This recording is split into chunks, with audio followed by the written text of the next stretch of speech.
بسم اللہ الرحمن الرحیم حامداً و مصلیاً و مسلما اما بعد۔ اللہ تبارک و تعالیٰ قرآن حکیم میں تمام انسانوں سے مخاطب ہے، اور یہ اللہ تبارک و تعالیٰ کی بڑی حکمت ہے کہ وہ انسانوں کی سوچ کے مطابق، سمجھ کے مطابق ہی مثالیں عطا فرماتا ہے۔ اگر ایسی مثالیں دی جائیں جو کہ انسان کے معاشرہ میں نہ پائی جاتی ہوں تو اس سے تو انسان کو کوئی سمجھ نہیں آئے گی۔ عین حکمت یہی ہے کہ مخاطب کے مطابق ہی گفتگو کی جائے۔ تو اللہ تبارک و تعالیٰ نے قرآن حکیم میں مختلف مثالیں ذکر کی، جیسا کہ سورہ بقرہ کے دوسرے رکوع میں آگ جلانے کی مثال یا آسمان سے نازل ہونے والی بارش کی مثال دی گئی۔ اس پر کافروں نے بلا وجہ کا اعتراض کرنا شروع کر دیا، کیونکہ انہوں نے تعصب اور نفاق اور کفر کی عینت پہن رکھی تھی کہ جی اللہ تعالیٰ کی اتنی بڑی شان ہے اور وہ ایسی مثالیں کیوں دے رہا ہے۔ یا اسی طرح جب اللہ تبارک و تعالیٰ نے کفار کے معبود کی مثال مکڑی کے جالے کے ساتھ دی تو تب بھی وہ یہ کہنے لگے کہ اللہ تعالیٰ کی اتنی بڑی شان ہے اور وہ مکڑی کی یا مکھی کی یا اس طرح کی مثالیں کیوں دیتا ہے۔ تو اللہ تبارک و تعالیٰ نے ان کو سورہ بقرہ کی آیت نمبر 26 میں جواب عطا فرمایا، ان اللہ لا یستحی ان یضرب مثلا، بے شک اللہ تبارک و تعالیٰ اس بات سے حیا نہیں فرماتا کہ وہ مثال سمجھانے کو ذکر کرے، ما بعودتا فما فوقہا، چاہے وہ مچھر ہی کیوں نہ ہو یا اس سے بھی بڑھ کر ہو۔ اللہ تبارک و تعالیٰ ان کی مثال دینے کو نہیں چھوڑے گا، کیونکہ اللہ تعالیٰ نے بندوں سے کلام فرمانا ہے تو بندوں کے معاشرہ اور ان کے ماحول کے مطابق ہی مثالیں ہوں گی تو ان کو اس بات کی سمجھ آئے گی۔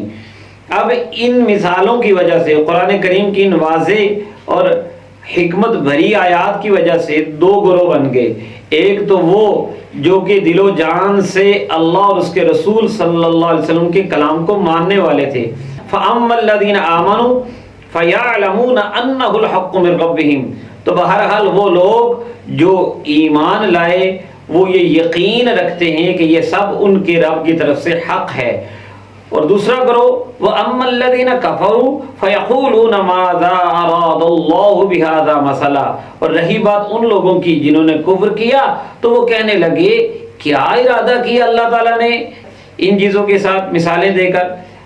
اللہ تبارک و تعالیٰ نے ان کو جواب دیا کہ جس طرح کہ ان کے یہ دو گروہ بن گئے تھے تو قرآن کا مقصد ویسے تو ہدایت ہی ہے، قرآن نازل ہدایت کے لیے ہی ہوا ہے۔ بارش آسمان سے جو نازل ہوتی ہے وہ رحمت ہی ہوتی ہے، لیکن جو زرخیز زمین ہے وہ اس سے فصل حاصل کرتی ہے، وہ اس کو اپنے اندر سینچ کر سبزہ اگاتی ہے، لیکن جو بنجر زمین ہے وہ اس بارش سے کوئی فائدہ نہیں اٹھا سکتی۔ اسی طرح فرمایا یضل بہ کثیرا ویہدی بہ کثیرا، اس کے ذریعے اللہ تبارک و تعالی بہت سوں کو گمراہ کرتا ہے اور بہت سوں کو ہدایت دیتا ہے۔ یعنی کفر والے اپنے کفر و عناد کی وجہ سے بھٹک جاتے ہیں، اس پر ایمان نہیں لاتے، طرح طرح کے بہانے بناتے ہیں، اور ایمان والے اپنے نور ایمان کی وجہ سے اسے مان کر ہدایت پاتے ہیں۔ فرمایا وما یضل بہ الا الفاسقین، اور نہیں وہ گمراہ کرتا اس کے ذریعے مگر بے حکموں کو۔ فاسق کہتے ہیں نافرمان کو، گناہ کرنے والے کو۔ گناہ کی تین صورتیں ہیں، ایک تو تغابی ہے، یعنی کبھی کبھار اتفاقیہ گناہ ہو جائے لیکن وہ اس کو گناہ ہی سمجھتا ہو۔ دوسری انہماک ہے کہ جب بندہ گناہوں میں اتنا ڈوب جائے کہ اسے پرواہ نہ رہے، بہت زیادہ گناہ کبیرہ کرتا ہو لیکن ابھی بھی وہ گناہوں کو گناہ ہی سمجھتا ہو۔ اور تیسری صورت ہے جحود، کہ گناہ کو اچھا سمجھتے ہوئے، حرام نہ سمجھتے ہوئے گناہ کرتا ہو۔ تو تیسرا جو ہے یہ کفر میں داخل ہو جاتا ہے۔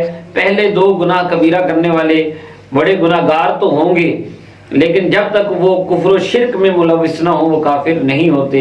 یہاں جو فرمایا گیا کہ اس سے فاسق ہی گمراہ ہوتے ہیں، اس سے مراد وہی فاسق ہیں جن کا فسق کفر تک پہنچ گیا ہے۔ بعض مفسرین نے یہاں ان سے منافقین مراد لیے ہیں اور بعض نے ان سے کفار مراد لیے ہیں۔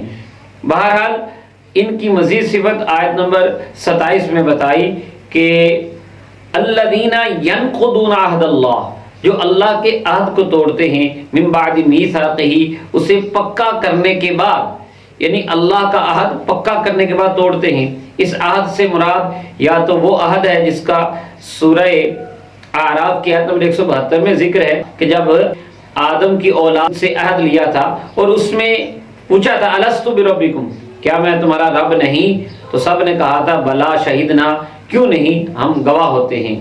اور اس سے وہ عہد بھی مراد ہو سکتا ہے جو قرآن کریم میں ذکر ہے، وہ علماء سے ہے، خاص کر علماء یہود سے، اہل کتاب کے علماء سے۔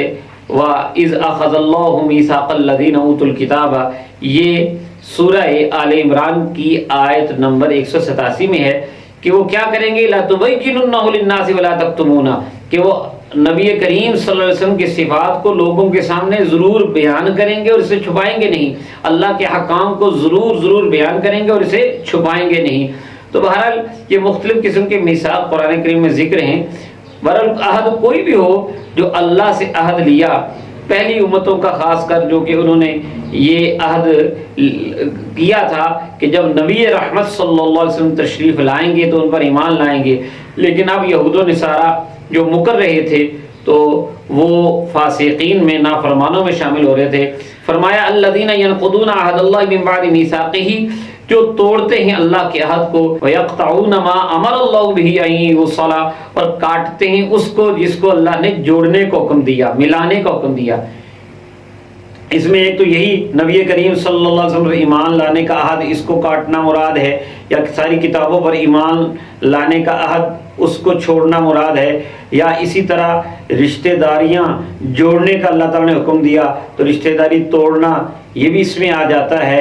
اسی طرح مسلمانوں کے ساتھ تعلق توڑنا وہ بھی اس میں آ جاتا ہے۔ بہرحال یہ سارے کام ہی نافرمانی کے ہیں اور اچھے نہیں ہیں۔ فرمایا وَيُفْسِدُونَ فِي الْأَرْضِ، اور وہ زمین میں فساد کرتے ہیں۔ ایسی صفات والے فساد اصل میں اللہ اور اس کے رسول صلی اللہ علیہ وسلم کو نہ ماننے سے ہوتا ہے۔ اگر کوئی اللہ اور اس کے رسول کو مانے اور اس کے احکام نافذ کرنے کی بات کرے، اس کو اگر کوئی فسادی کہتا ہے تو وہ غلط ہے۔ فساد ہوتا ہی اللہ اور اس کے رسول صلی اللہ علیہ وسلم کے احکام کو نافذ نہ کرنے سے ہے۔ فرمایا ایسے لوگ کیسے ہیں؟ فرمایا اولئک هم الخاسرون، یہی لوگ تو نقصان اٹھانے والے ہیں۔ اللہ تعالی ہم سب کو صحیح سمت میں اپنی زندگیاں گامزن کرنے کی توفیق عطا فرمائے، ایمان پر سلامتی اور ایمان پر خاتمہ عطا فرمائے۔